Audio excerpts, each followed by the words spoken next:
Bonjour à tous, j'espère que vous allez bien. Je suis contente de vous retrouver dans cette nouvelle vidéo, dans cette deuxième vidéo de la série des recettes. Aujourd'hui, je vais refaire, alors c'est une recette que vous avez déjà vue dans les vlogs, mais encore une fois, au fur et à mesure que je refais des recettes que j'ai déjà publiées ou pas du reste, je vais les retourner en mode individuel et vous le retrouverez dans la playlist, ça y est je maîtrise, playlist, recettes. Comme ça, si vous voulez le refaire, ce sera beaucoup plus simple pour vous.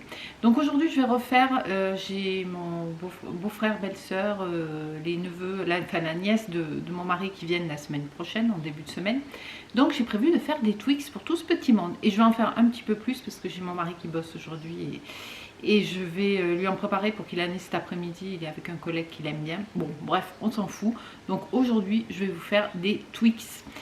C'est pas une recette healthy. Pas du tout. Mais c'est une recette plaisir. Maintenant, healthy, ça veut dire sain. Il y a du beurre, il y a du sucre, mais c'est quand même plus healthy que les Twix que vous achetez dans le commerce. Hein. Il n'y a pas tous les additifs, etc. Et ça se garde très très bien. Donc, je vais vous donner les ingrédients, je vous montre la recette et restez jusqu'à la fin de la vidéo où je vous donnerai les petites astuces. C'est parti. Alors, c'est une recette qui se fait en 3 parties. La première partie, c'est le biscuit shortbread, donc le sablé. La deuxième partie, c'est le caramel, enfin qui peut se faire en même temps, quoi, le caramel mou. Et après, la coque en chocolat, le montage avec la coque en chocolat. Alors, c'est une recette qui est très simple, hein, vous l'avez vu et vous allez le voir pour les nouveaux qui n'ont pas vu encore. C'est un petit peu long parce que c'est plusieurs étapes, il faut entendre entre les étapes, mais ça n'a vraiment rien de compliqué. Donc les proportions que je vais vous donner, c'est pour à peu près, je crois que j'en faisais 24, 25. Après ça dépend du moule aussi que vous utilisez. Moi j'utilise le moule à Madeleine Longue de chez Guy de Marle. Voilà, ça peut être des moules à finger. Après vous pouvez le faire aussi en grand et puis une fois que c'est fini, le découper. C'est en fonction de ce que vous avez, mais moi je crois que j'en avais fait 24 à peu près. Donc pour le biscuit, il vous faudra 160 g de farine, 150 g de beurre mou, 50 g de sucre. Moi je prends toujours le sucre à la vanille de la marque Begency je crois, et de la fleur de sel. J'en mets pas mal de la fleur de sel, moi je trouve que c'est ce qui donne le goût. Si vous mettez du sucre normal, rajoutez de l'extrait de vanille ou de la poudre de vanille. Pour la température de cuisson du biscuit, c'est 170 degrés. Donc ensuite, pour le caramel, vous pouvez le faire soit comme je vous propose, soit après une recette de caramel beurre salé avec du sucre, du beurre et de la crème. Là, moi, je fais beaucoup plus rapide. Oups, je deviens flou. Hop. Avec, je mets 300 g de lait concentré sucré, 30 g de sucre. Est-ce que je mets le sucre à la vanille dans celui-ci? Oui, probablement. 30 g de miel et 60 g de beurre. Je mets le sucre à la vanille. Sinon, pareil, il vous faut remettre de la poudre de vanille. Ah oui, c'est pas healthy du tout, hein, je vous avais prévenu. Et ensuite, pour la coque en chocolat, eh ben, du chocolat noir, blanc, lait, ce que vous voulez. Souvent, je fais noir et lait. Là, je crois que j'ai plus de chocolat au lait, donc ça sera avec du chocolat noir. Mais en fait, je crois que j'ai du chocolat blanc, donc je vais peut-être tenter d'en faire au chocolat blanc. Enfin, on va voir ça. Donc, c'est à peu près 180 g de chocolat. Hein. Je pèse rarement, enfin je pèse pas, je fais, et puis quand j'en ai encore besoin, je refais fondre un peu. Mais c'est aux alentours de 180 g de chocolat. C'est parti, on prépare les biscuits. Donc, pour la cuisson des biscuits, je préchauffe mon four à 170 degrés. Le sucre, c'est celui-ci que j'utilise à chaque fois. Donc tout simplement, j'ai mis tous mes ingrédients dans le robot et je vais mélanger à la feuille. Ça aurait pu être à la main aussi. Hein.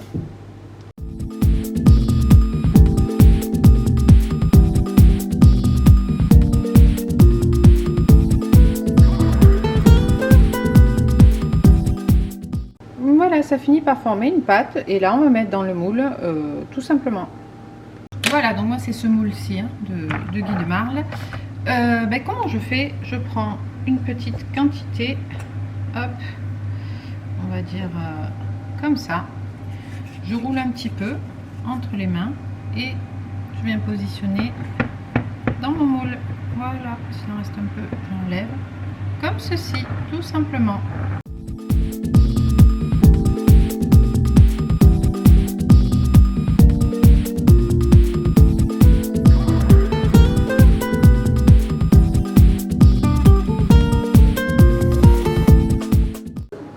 Voilà, donc là ça va partir au four pendant à peu près 15-20 minutes. Pour le caramel beurre salé, enfin le toffee, enfin ce que vous voulez, donc j'allume sur feu moyen pour pas que ça crame. Donc j'ai mis tous les ingrédients dans la casserole. Donc le beurre, fleur de sel, parce que là aussi j'en rajoute un, le miel, le sucre. Et donc je vais laisser fondre tout ça et mélanger au fouet. Il a une drôle d'allure mon fouet. Je fouette trop énergique.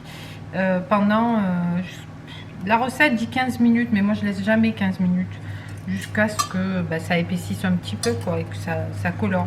Voilà, il faut jamais s'arrêter de tourner à partir du moment où ça commence à fondre. Hein. Sinon ça va s'attraper au fond de la casserole, ça va cramer et c'est pas terrible. C'est parti.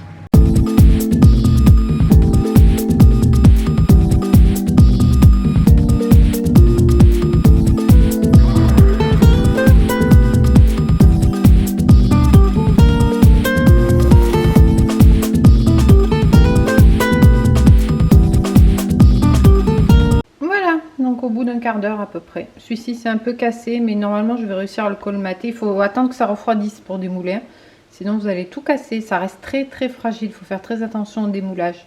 Sachant que si vous en cassez, après quand vous les montez, je vous montrerai, vous pouvez les colmater, les coller, et après ça se fige avec le caramel et le chocolat, et normalement ça tient. Voilà pour mon caramel.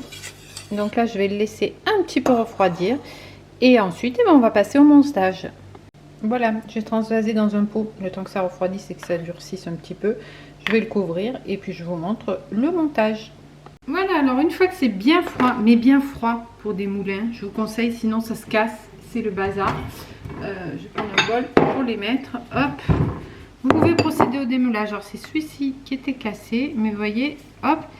Alors petite astuce, je les ai mis 5-10 minutes au congélateur pour que ça se tienne bien. Vous voyez, il était cassé. Non, vous voyez rien. Celui-ci, il s'est recollé. Sachant que si vous en avez, bon, c'est sûr que si c'est en 1000 morceaux, c'est pas facile. Mais si c'est coupé en deux, par exemple, après, quand on met le chocolat et le caramel, on peut reformer le biscuit. Donc, hop, je vous montre. Hop, voilà. Je prends délicatement par-dessous. On va le faire par ici, comme ça, vous verrez bien. Pour les démouler. Donc j'ai mes biscuits, mon caramel avec un qui est cassé, comme ça vous verrez comment je fais. Conseil, mettez votre moule sur une plaque parce qu'après on va le mettre au congèle et ces plaques molles c'est pas terrible. J'ai le chocolat qui est fondu. Voilà, donc j'ai testé cette fois, j'ai mis mon chocolat dans une poche à douille. D'habitude je le fais à la cuillère. On va voir ce que ça donne. Hop, je coule et voilà. Hop, hop. C'est sûr que c'est plus pratique. Il faudra que je nettoie entre deux, mais...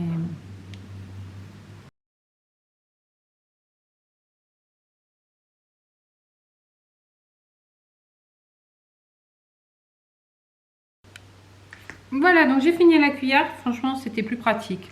Donc maintenant, on va passer au caramel. Vous voyez, qui est bien... Il est un petit peu épaissi. Enfin, vous voyez pas. Et c'est reparti tout du long, comme ça.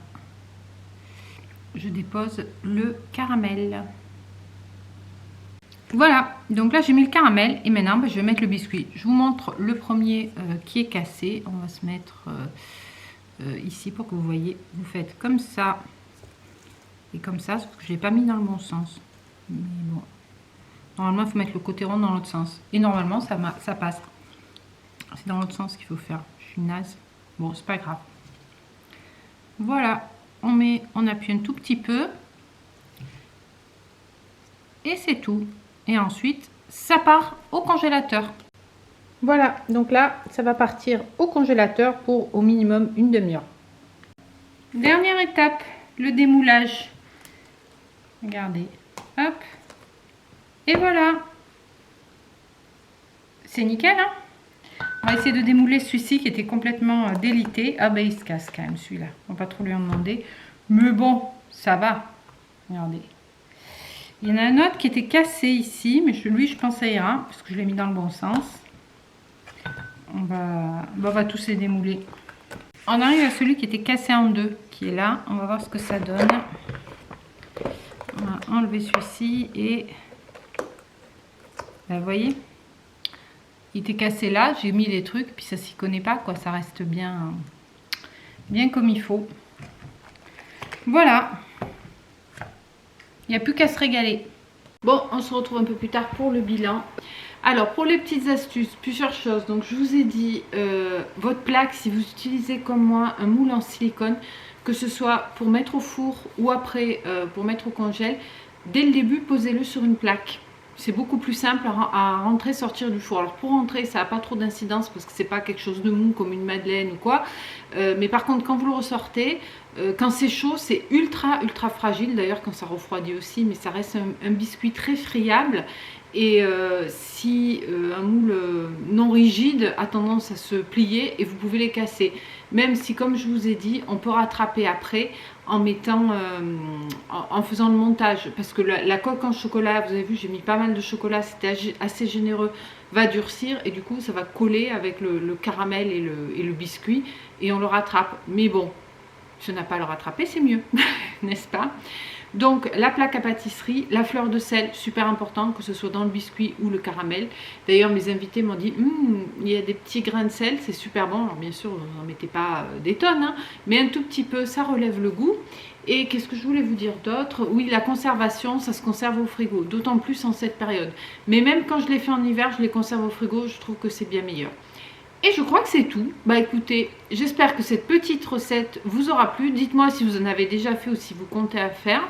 Oui, aussi pour la cuisson du caramel. Je ne sais pas combien de temps ça m'a pris, peut-être 5-7 minutes. Vous voyez qu'ils deviennent à peine un tout petit peu dorés, mais pas trop. Parce qu'après, une fois j'avais laissé vraiment 15 minutes comme la recette de base l'indiquait. Après, c'est dur comme ça. Vous avez vu déjà là, ça reste un caramel mou, mais pour le mettre après dans le moule, sinon c'est impossible quoi. Puis quand c'est trop dur, c'est pas bon. Il ne faut pas que ce soit liquide, mais il ne faut pas que ce soit trop dur non plus. Voilà, je crois que c'est tout ce que je voulais vous dire. Écoutez, j'espère que vous allez bien. N'hésitez pas à vous abonner, liker, partager, activer la cloche pour être au courant des prochaines recettes. J'en ai déjà filmé, donc ça va circuler pendant tout l'été. Je ne mets pas un jour en particulier parce que c'est le genre de truc. En plus, j'ai pas mal de boulot en ce moment, donc j'ai du mal à m'y tenir. Mais restez connectés, il y aura d'autres recettes gourmandes, sucrées et salées. Je vous dis à bientôt dans une prochaine vidéo. Ciao, ciao!